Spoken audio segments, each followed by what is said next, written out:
Shalom Tanzania. Kwa majina yangu naitwa Edson Emmanuel Masesa.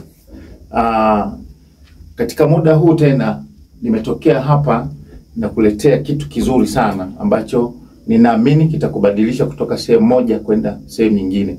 Siku ya leo ninakuletea simulizi kutoka Biblia. Simulizi kutoka Biblia, maandiko matakatifu.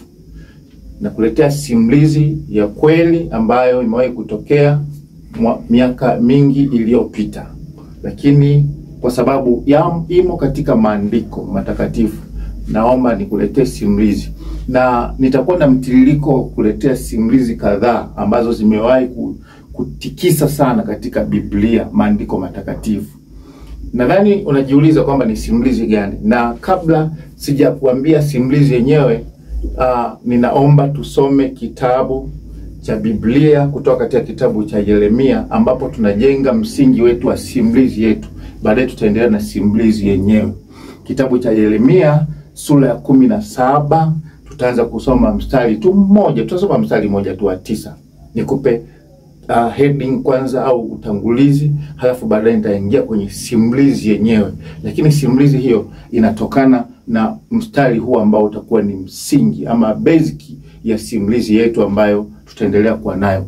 Na hii simulizi itakuwa nakuletea simulizi kila mara, lakini msingi wake ni kitabu hiki cha Yeremia sura ya 17 mstari wa 9, mstari mmoja tu. Neno la Mungu linasema hivi: moyo huwa mdanganyifu kuliko vitu vyote, una ugonjwa wa kufisha, nani awezaye kujua? Kuna swali hapo linasema moyo huwa mdanganyifu kuliko vitu vyote. Yaani unavyovifahamu, moyo huwa mdanganyifu kuliko vitu vyote, una ugonjwa wa kufisha, una ugonjwa wa mauti, kifo kabisa, kifo. Moyo huwa ni mdanganyifu kuliko vitu vyote. Kama kuna vitu ambavyo unavifahamu ni vidanganyifu, basi ni break kwenye moyo. Yaani moyo ni zaidi ya vidanganyifu. Anasema moyo ni mdanganyifu kuliko vitu vyote. Halafu sio tu mdanganyifu, una ugonjwa wa kufisha. Halafu anasema nani awezaye kujua? Hili ni swali. Sasa nimekuambia na kuletea simulizi kutoka Biblia. Lakini kabla kufika kwenye simulizi yenyewe, naomba unisikilize kwa machache ambayo nazungumza hapa. Moyo, tunaangalia leo simulizi yetu inajikita kwenye jambo linaloitwa moyo wa mwanadamu. Na simulizi zote zitajengwa na msingi huu wa moyo wa mwanadamu. Tunaangalia moyo wa mwanadamu kwa vipi. Mimi huwa nafika maana najiuliza sana moyo wa mwanadamu ulivyo. Yamkini hata wewe labda pengine umewahi kujiuliza kama mimi. Mara nyingi sana moyo unaweza ukatamani kupata kitu fulani.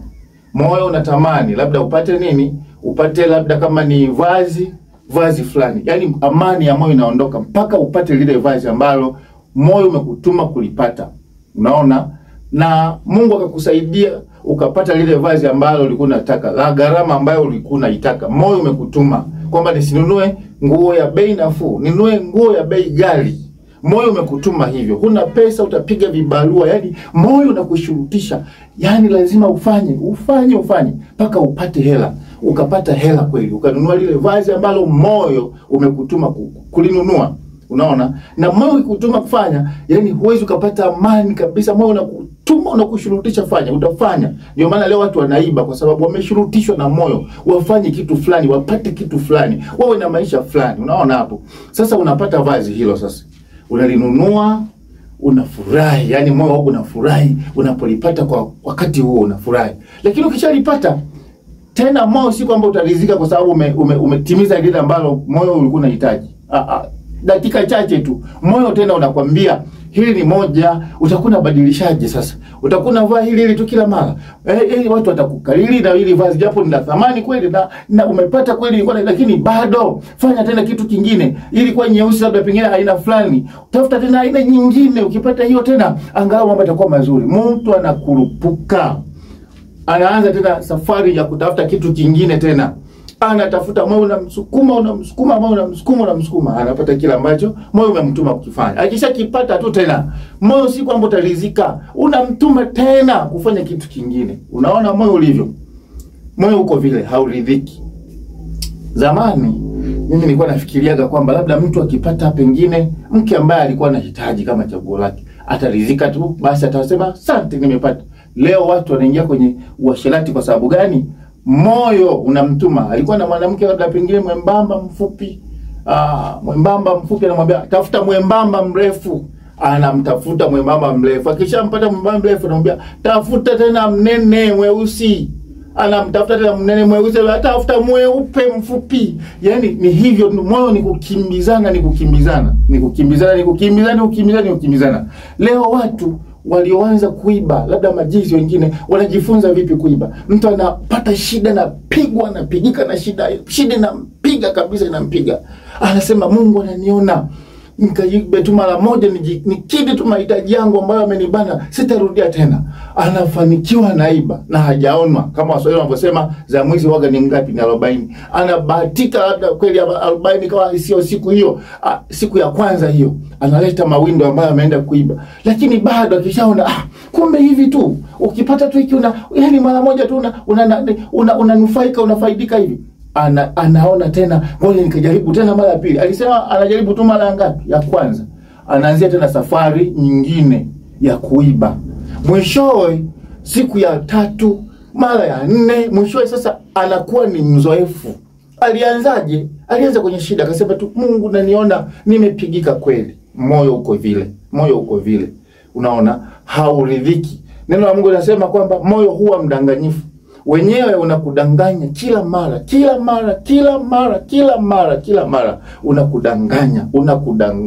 Unakudanganya. Moyo usipodhibitiwa, madhara makubwa huwa yanapatikana. Sasa moyo ndivyo ulivyo. Haujawahi kuridhika hata siku moja.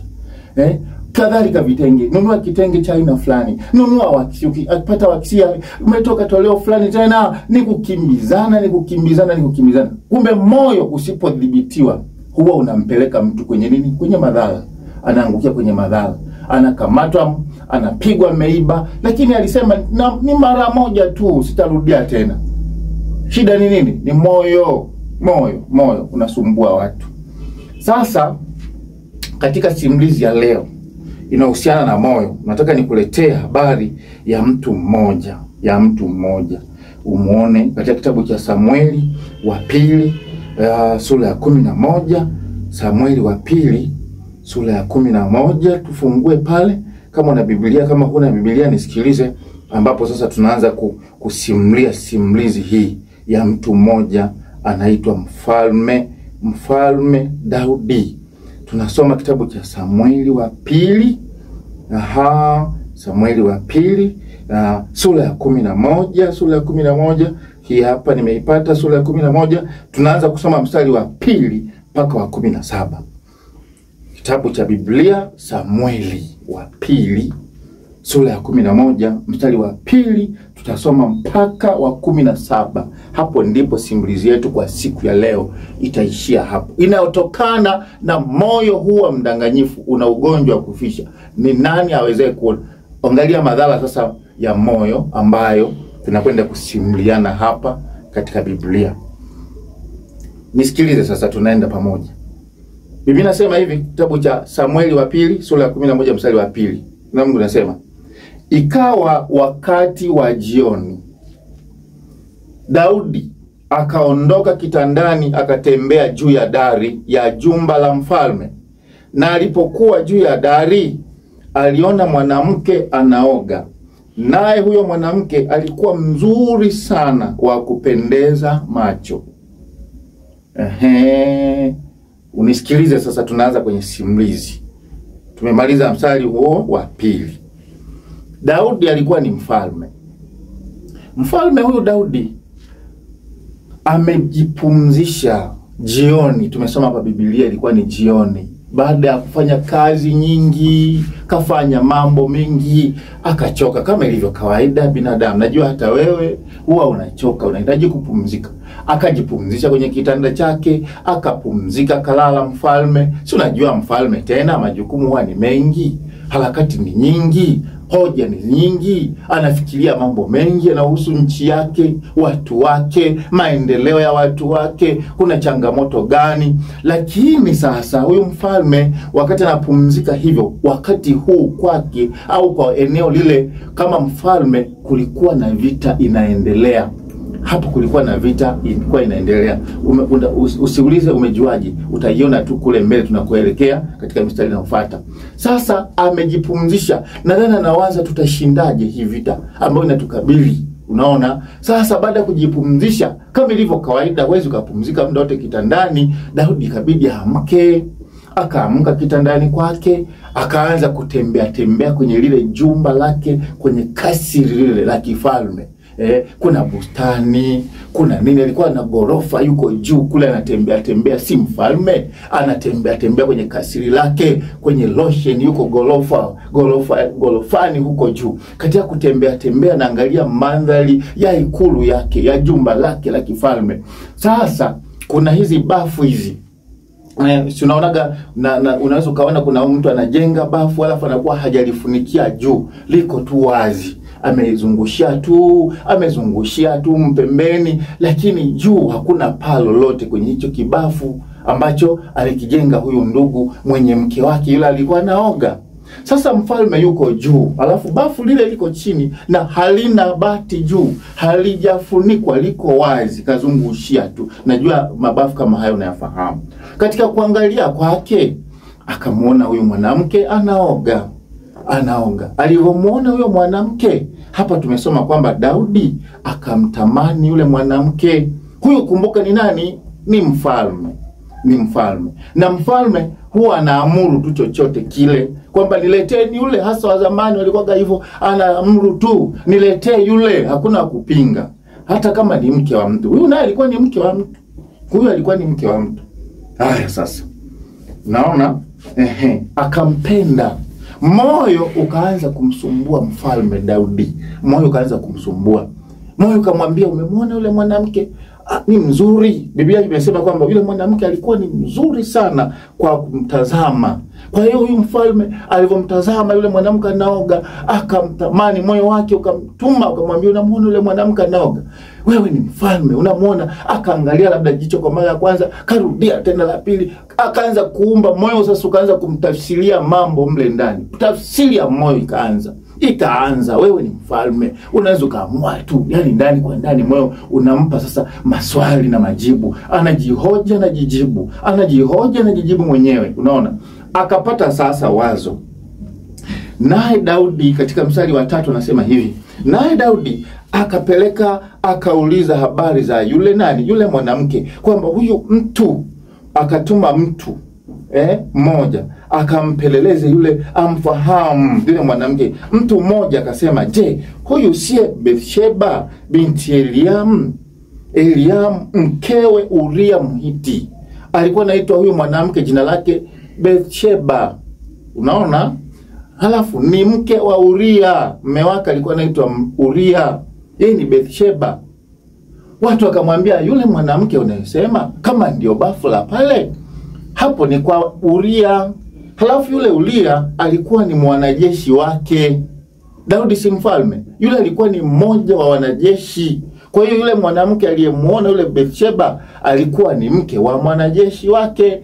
Na pale ambapo alipomuona anaoga, kumbe ilikuwa ni kwa mwanajeshi wake nani? Uria.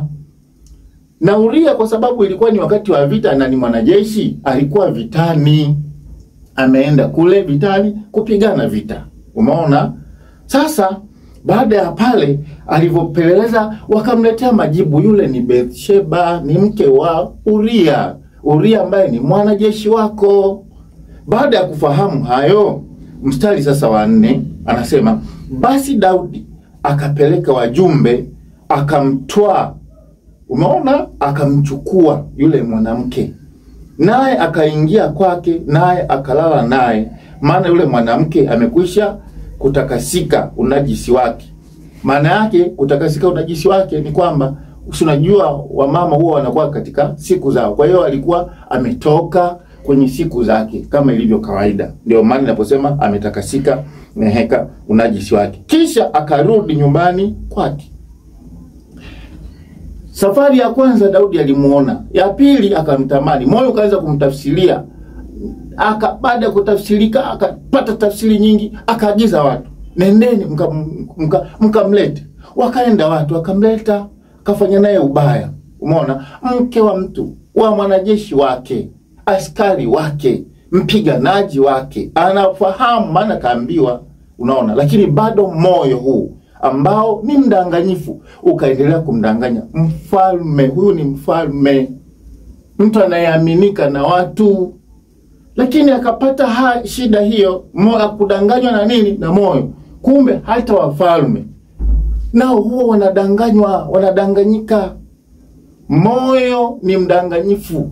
Hata kama mtu angekuwa analindwa na walinzi, analindwa na mitambo ya kila namna, kumbe inafika mahala moyo unamweza mtu. Huyu ni mfalme, anafanya ubaya na mke wa mwanajeshi wake, wa askari wake, anafanya ubaya.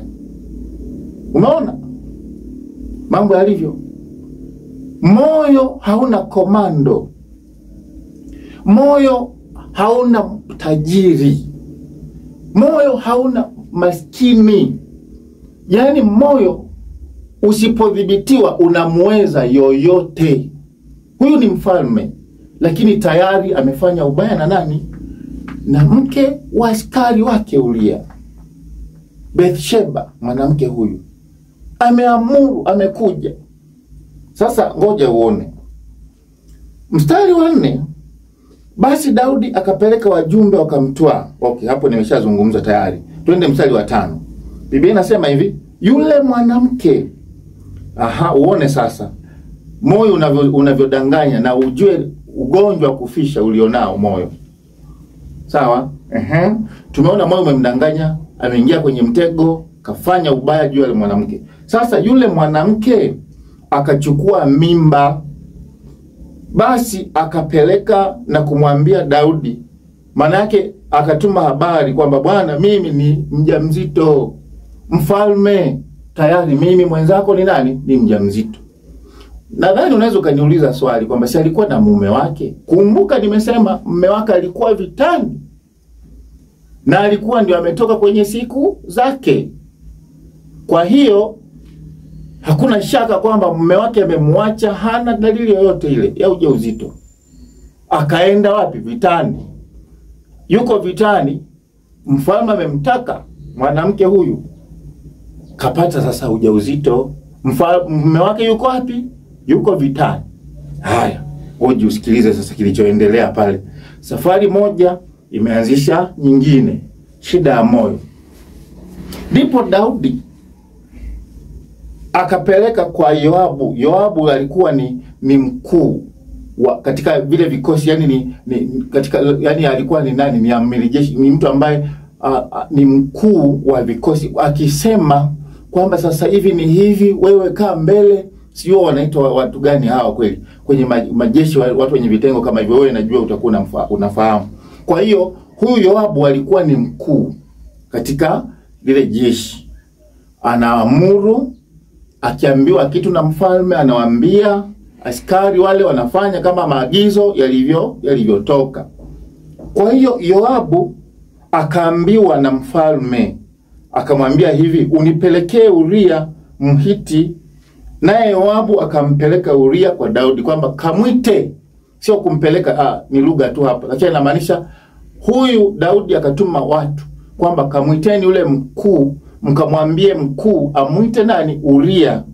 Uria aje.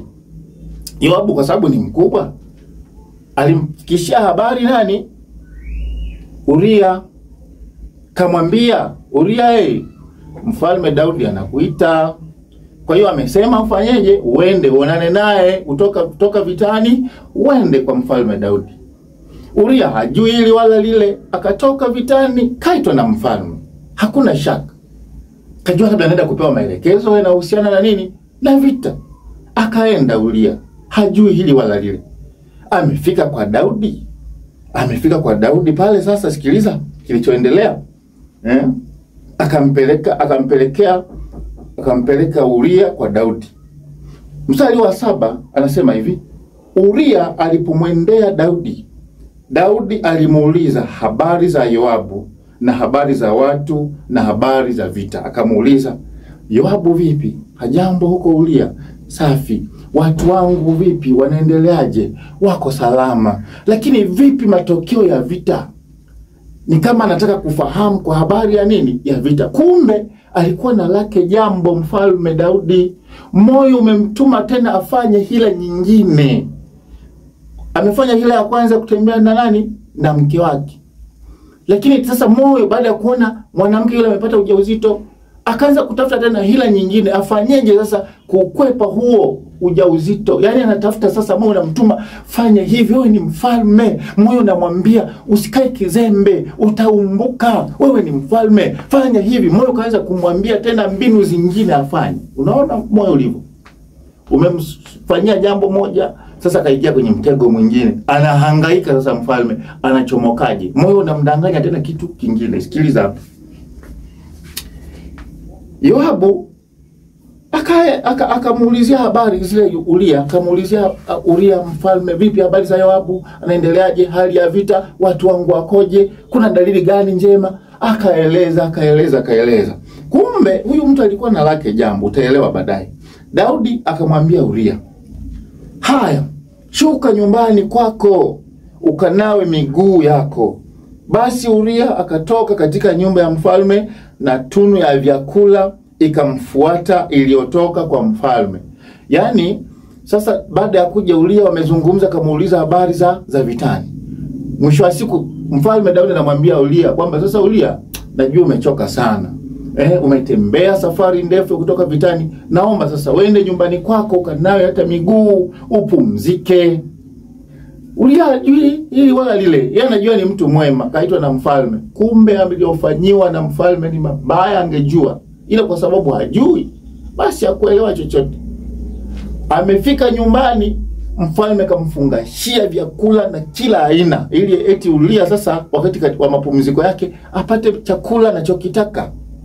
Kama mtu mwema, kumbe kuna kitu anachokitafuta. Na kile kitu ambacho alikuwa anakitafuta ni kwamba alianza kutengeneza hadithi kengine kwamba Uria, kwa sababu akienda nyumbani kwake na amekuwa hayupo nyumbani kwake muda mrefu, kwa hiyo kwa vyote vile watafanyaje? Watashiriki na mke wake, ili hata kama ule ujauzito utabainika kwamba mwanamke yule mjamzito, ijulikane kwamba Uria alifanyaje? Alitoka vitani akaja nyumbani kwake. Kwa hiyo ule ujauzito ni wa nani? Ni wa mume wake. Kaanza kutengeneza picha kama hiyo. Sasa moyo umemtuma tena wazo jingine la pili. Unaona, aupotezee ubaya, aupotezee. Yaani aliona kwa akili yake kabisa kwamba akifanya hivyo atakuwa na solve tatizo. Unaona? Sasa baada ya hapo, mstari wa 9, lakini Uria akalala mlangoni pa nyumba ya mfalme. Yaani hakwenda wapi? Kwake. Akalala kwenye mlango wa nani? Wa nyumba ya mfalme. Kwa hiyo mpaka asubuhi unakucha, walinzi wanamkuta Uria yuko wapi? Kwa mfalme. Hakwenda nyumbani. Mbinu hiyo imeanza kufanyaje? Kufeli. Watu walipomwambia Daudi ya kuwa Uria hakushuka nyumbani kwake, Daudi akamwambia Uria, je, hukutoka safarini? Mbona hukushuka nyumbani kwako?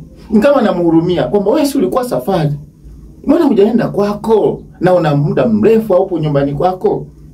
Sikiliza majibu. Naye Uria akamwambia Daudi, sanduku na Israeli na Yuda wanakaa vibandani, na bwana wangu Yoabu na watumishi wa bwana wangu wamepiga kambi wazi huwa ndani, mahali ambapo tunapigana vita. Nami niende nyumbani kwangu kula na kunywa na kulala na mke wangu? Uishivyo na kama roho yako ishivyo, mimi sitafanya jambo hili. Umesikia majibu ya Uria? Alikataa. Yaani kwa kifupi ni kwamba alikataa, akamwambia mimi siwezi kwenda kupata starehe nyumbani, nikale chakula kizuri, nikalale na mke wangu, wakati wenzangu wanalala uwandani, wanalala porini, wanalala shambani huko, wanalala kwenye uwanja wa vita. Watu wangu wako kule. Mimi nawezaje kwenda kulala nyumbani? Uria akakataa. Kwa hiyo jaribio hilo pia likafanyaje? Likashindikana. Basi Daudi akamwambia Uria, ngoja hapa leo tena, na kesho nitakuacha kwenda zako. Basi Uria akakaa Yerusalemu siku ile na siku ya pili yake. Hakwenda wapi? Nyumbani kwake. Kaendelea kuwepo katika mazingira ya pale Yerusalemu, katika kasri la mfalme Daudi. Hajaenda kwake. Mstari wa 13. Naye Daudi akamwalika, akala akanywa mbele yake, naye akamlevya, eti akampa hadi pombe ili alewe. Hata wakati wa jioni akatoka kwenda kulala kitandani kwake pamoja na watumishi wa bwana wake, lakini hakushuka nyumbani kwake. Akawa na watumishi wa mfalme, akakataa kwenda, pamoja kwamba amemnunulia pombe eti ili akili yake changanyikiwe, afanye maamuzi yasiyofaa. Kumbe huyu pamoja na kunyweshwa pombe, bado akili yake ikawa ile ile kwamba siwezi kwenda nyumbani kwa kufanya starehe kwa sababu watu wangu wako wapi? Wako vitani. Pamoja na mfalme kunialika kwenye karamu yake, kanifanyia haya, lakini mimi siwezi. Akaendelea kuweka msimamo wake. Haya sasa, mfalme anataka kuumbuka hapa. Maana plana yake ambayo moyo umemdanganya inataka kugonga nini? Kugonga ukuta. Mstari wa 14. Hata ikawa asubuhi, Daudi akamwandikia Yoabu waraka, akaupeleka kwa mkono wa Uria. Umeona? Akaandika barua, akampa Uria kwamba kampelekee nani? Yoabu. Kumbe ile barua ina maelekezo ambayo anatakiwa kufanywa Uria kutoka kwa nani? Kwa mfalme. Japo ameipeleka barua yeye mwenyewe kwa Yoabu, iliyotoka kwa nani? Kwa mfalme. Hakujua nini ambacho kimeandikwa ndani ya ile barua. Yaani mtu ameandika barua inayokuhusu, alafu anakuambia mpelekee fulani barua. Kumbe anajua akiisoma mlengo wa ile barua ni wewe, japo umempelekea. Kwa hiyo ikaanza tena plani nyingine. Ya pili, plani nyingine ile imefeli kabisa. Uria amekataa kulala nyumbani kwake, hawajaonana na mke wake. Kwa hiyo bado tatizo limebaki pale. Anajiuliza sasa nafanyaje? Akapata plana tena ya ngapi? Ya pili. Unaona ndugu mtazamaji wangu, plana ya pili ilikuwaje? Kilichokuwa kimeandikwa katika ile barua ni nini? Mstari wa 16. Ikawa Yoabu alipokuwa akiuhusuru mji, akamweka Uria mahali alipojua ya kuwa pana mashujaa. Yaani ile barua, maelezo yaliyokuwa yameandikwa mle ni kwamba huyu apelekwe mahali ambapo kama ni vita imepamba moto, mahali ambapo hapo yani ni kwa kweli kwenye mashujaa, ambapo kutoka pale ni kubahatisha. Kwa hiyo ile barua ya mfalme kumbe ilikuwa imeandikwa kwamba huyu Uria abadilishwe kitengo, apelekwe mbele mahali ambapo mashambulizi ni makali sana, ambapo kuna mashujaa, yani wanapiga mafundi wa mishale wako pale, ili atangulizwe mbele. Akapata plana tena ya kufanyaje? Ya kumuua. Aliona nitamuuaje kwa sababu yuko vitani. Akamwandikia mkuu huyo sasa, akamwambia abadilishwe kitengo, Uria apelekwe kwenye mashujaa, mahali ambapo vita ni vikali, makombora kama leo tungesema makombora yanapopigwa makali kabisa pale anapoangukia, huyo apelekwe kule, atangulizwe kule. Unaona? Kwa hiyo kutoka katika roho ya uzinzi kuchukua mke wake, tayari moyo wa Daudi umeanza kumdanganya tena. Umeanza kumdanganya kwamba huyu mtu anatakiwa kufanyaje? Kuuawa. Umeona udanganyifu wa moyo ulivyo? Ameanza kudanganywa tena na moyo, lakini huyu amekosea. Sasa moyo unamdanganya tena kwamba bora tu huyu, kwa maana hii aibu itakuwa ni kubwa. Wewe kama mfalme, ikibainika umetembea umempa ujauzito mke wa askari, utachekwa. Kaanza sasa moyo kaanza tena kumuonyesha heshima yake kwamba amefanya kitu ambacho hakikumpasa kukifanya. Moyo kaanza kumuelekeza tena kwa hapo umekosea. Wewe ni mfalme mzima, ukibainika hivyo fanya kitu. Moyo kamshurutisha fanya kitu. Ulimwambia afanye kitu cha kwanza kwamba amtoe vitani akalale kwake, Uria arudi nyumbani akalale na mke wake ili ule ujauzito usijulikane kama ni wa mfalme. Mbiu ikagonga mwamba. Moyo ukaanza kumshurutisha tena kwa mawazo mengine, umpeleke mahali ambapo mapigano ni makubwa, yamkini atakufa kule, ili wewe uwe nani? Uwe salama. Huyu ni mfalme, anadiriki kupunguza nguvu kazi ya wanajeshi wake kwa sababu ya kitu kimoja tu. Aliona mwanamke anafanyaje? Anaoka. Hiyo ndio sosi. Umeona? Moyo hakudhibiti mwanzoni, umeanza kumpa shida, umeanza kumpa sasa anatapatapa afanyeje mfalme. Na moyo na uoga na shida moja, ukikwambia jambo la kwanza ukalifuata, matokeo yakawa mabaya, moyo huo unaanza kukuzomea tena. Wewe mfalme na heshima zako, si ungepata hata watu ambao hawajaolewa, si ungeita tu wewe watu wote ni wakwako? Kwa nini ukachukua mke? Lakini na ule moyo tena ulimwambia na muone ule mwanamke, moyo ule ulimshurutisha, mzuri wa macho alivyomuona kamtamani, lakini leo moyo umeanza kumzomea tena, unamwambia wewe mfalme mzima, fanya jambo hapa, fanya kitu. Utachekwa, utaonekana wewe haufai, utaonekana wewe yani mtu mbaya, utaleta historia mbaya. Moyo kaanza kumzomea tena, kafanya plana nyingine ya kutaka kumuua nani? Mke, mume, kutaka kumuua tena Uria, mume wa yule mama ambaye amezini naye. Unaona mstari wa 18 anasema hivi: ndipo Yoabu akapeleka na kumwarifu Daudi habari zote za vita, akamwagiza yule mjumbe akisema, ukiisha kumpa mfalme habari zote za vita. Mstari wa 17 tumesoma hivi: watu wa mji wakatoka wakapigana na Yoabu, na baadhi ya watumishi wa Daudi wakaanguka, maana yake wakafa. Uria Mhiti naye akafa. Huyu Uria naye akafa, pamoja na watu wake wengine wakafa. Amempanga mbele, makusudi yake yafanyaje? Yatimie. Na kweli Uria aliuawa. Lakini ukiendelea kusoma Biblia inazungumza hivi: Daudi hakupata amani.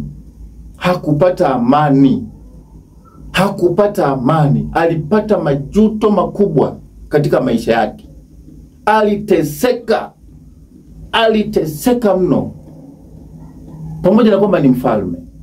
Amewezwa na moyo, kaingia kwenye aibu kubwa, na mwisho wa siku anateseka mno. Alikuwa na dhambi ya uzinzi, sasa amekuwa na dhambi ya nini? Ya uwaji. Amekuwa muuaji sasa huyu mtu. Japo hakuua yeye, lakini ile plan aliyokuwa nao ni ya kwamba Uria kauawe. Kwa hiyo ile nia yake ya kutaka huyu akauawe, akamtengenezea position za kuuawa, alimuua. Kuua kuna namna nyingi, sio lazima uchukue panga wewe umkate mtu afe. Kuna aina nyingi za kuua. Kwa hiyo huyu alimuua. Ni sawa na leo mtu unaamua kabisa adui yako, unamtafutia majambazi yakamkate mapanga. Wewe haupo pale, labda pengine umelala kule ndani, lakini kwa sababu ni oda yako, wewe ni muuaji, umemuua. Sio mpaka wewe uchukue bunduki umpige mtu risasi ndio ujue umemuua. Hapana. Ukitafuta tu oda kwamba nyinyi nendeni mkamwekee madawa kwenye maji, mkaangalie kama mhakikishe kwamba hamuoni na mtu, mkafanya hili jambo kwa siri, ukawapa watu wenyenzo za kuwezesha, wakaja wakaweka maji labda wakaweka sumu kwenye maji, mtu huyo akachukua maji akanywa, kumbe kuna sumu, au kinywaji chochote, juisi ama soda ama chochote kile ambacho umemwekea sumu, akanywa huyu mtu akafa. Hata kama hujaweka wewe, umetuma watu wengine wakamwekee, kwa sababu ni oda yako, wewe ni muuaji. Na wala usijifariji. Moyo umekudanganya kwa hatua ya kwanza, umeingia kwenye hatua ya pili kwamba huyu mwanamke anajiona mno, nitamkomesha. Ukatuma watu wakamwekea sumu, akamweza huyu mama, akanywa akafa.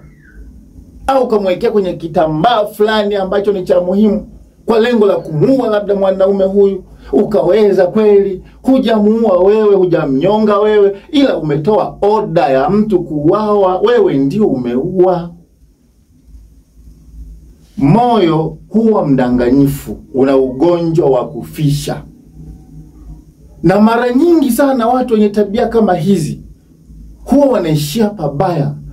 Yani labda Mungu akutane na neema ya Mungu kama mfalme Daudi alikutana na neema ya Mungu. Mtumishi wa Mungu mmoja akatokea pale akamwambia aliyoyafanya, kwamba mfalme umekosea sana. Mtumishi wa Mungu huwa amebeba siri nyingi ambazo wengine hamzifahamu. Mtumishi wa Mungu mmoja akaambiwa na Mungu, nenda kwa mfalme kamwambia amekosea sana kumuua Uria na kumchukua mke wake, amefanya vibaya sana. Kweli yule mtumishi alienda akamwambia, akasema Mungu amesema yani umekosea sana.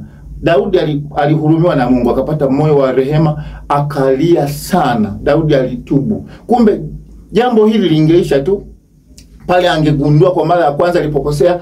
Moyo ukamwambia fanya hivyo, kama moyo angeukataza, angeudhibiti, asema wewe moyo umendanganya mara ya kwanza, awamu ya pili siwezi kudanganyika, angetubu kwa Mungu, hata mambo hayo ya kumuua Uria yasingefanyika. Lakini moyo huwa haukubali, unakuambia utaibika. Wewe ni mheshimiwa, wewe ni kiongozi, wewe ni mtumishi pengine mahala fulani, wewe wa serikali au wa namna fulani, unakuambia usijaribu kufanya hivyo, utaibika, watu watakucheka, watakuona wewe haufai. Nakwambia my friend, rafiki yangu, dawa hapa ya kufanya, ukifanya jambo moyo ukagundua moyo umekukosesha kwa namna moja ama nyingine, ili uwe salama, ni pale ambapo unapotubu, unapomba rehema. Mungu anawasamehe watu. Daudi alipata rehema baada ya kufanyaje? Baada ya kutubu. Alipogundua kakosea kufanya mauaji, Mungu alimsamehe na heshima yake ikabaki kuwa pale pale. Shida ya moyo huwa ni kwamba inakuonyesha heshima yako, inakuonyesha vile ambavyo unavyokubalika na watu, inakuonyesha vile watu wanavyokuchukulia, kwamba watu wanione nimefanya hivi, watu wanione kabisa. Hapana, unaanza kutafuta mbinu nyingine. Nikwambie, moyo huwa ni mdanganyifu, una ugonjwa wa kufisha, na usipojua hivyo moyo utakupelekesha, na mwisho wa siku utaingia kwenye uharibifu. Lakini leo nakwambia, ili uwe salama, fanya kama Daudi alivyotubu na Mungu alimsamehe. Usiwe na namna nyingine ya kutafuta solution. Dawa ya deni ni kulipa. Dawa ya kusamehewa dhambi ni kutubu. Hakuna namna nyingine. Mungu akubariki sana. Tutaendelea na simulizi muda